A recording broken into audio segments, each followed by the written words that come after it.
Difficile parfois de savoir si l'on force la main à un patient lorsqu'on lui propose quelque chose. Le soignant sait qu'il est censé donner une information claire et loyale et chercher le consentement.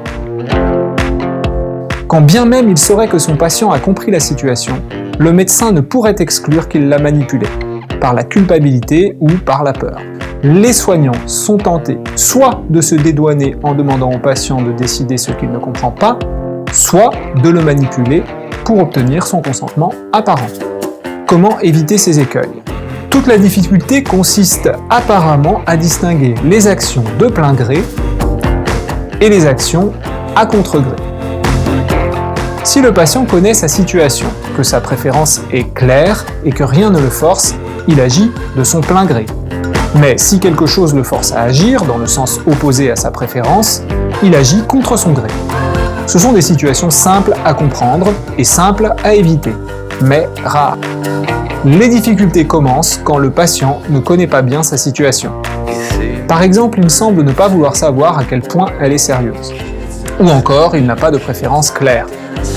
Par exemple, il ne se décide pas entre un traitement prophylactique possiblement salvateur, mais nécessairement destructeur, et une absence de traitement, risqué mais sans effet secondaire.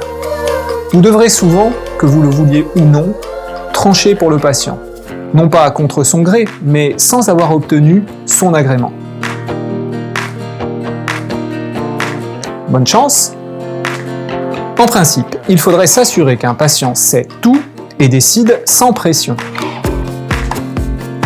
Impossible.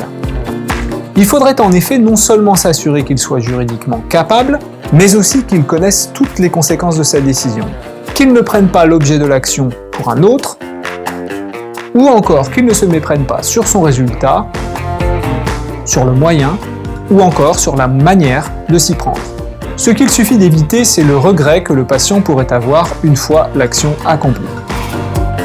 S'il regrette après coup une action dont il ignorait les tenants et les aboutissants, le patient a bien agi contre son gré.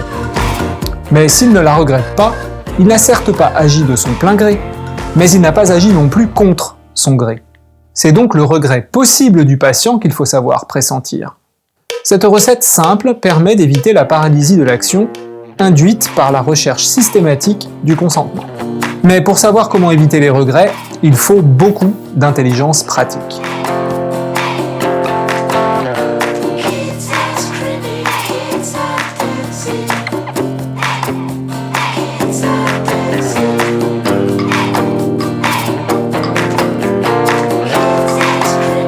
Alors, pour réaliser cet épisode, je me suis appuyé sur les idées du philosophe grec Aristote. Je vous en recommande très chaudement la lecture, mais seulement si vous êtes très motivé, parce que c'est vraiment difficile à lire, et puis c'est... Bon, moi ça m'a pris beaucoup de temps, on va dire ça comme ça. En attendant, l'idée centrale que j'ai trouvée intéressante à vous présenter aujourd'hui, si on la résumait en 2 mots, ça donnerait la chose suivante. C'est un petit truc pour vous sortir de cette situation déontologique totalement impossible dans laquelle on vous demande de recueillir le consentement éclairé du patient. Voilà.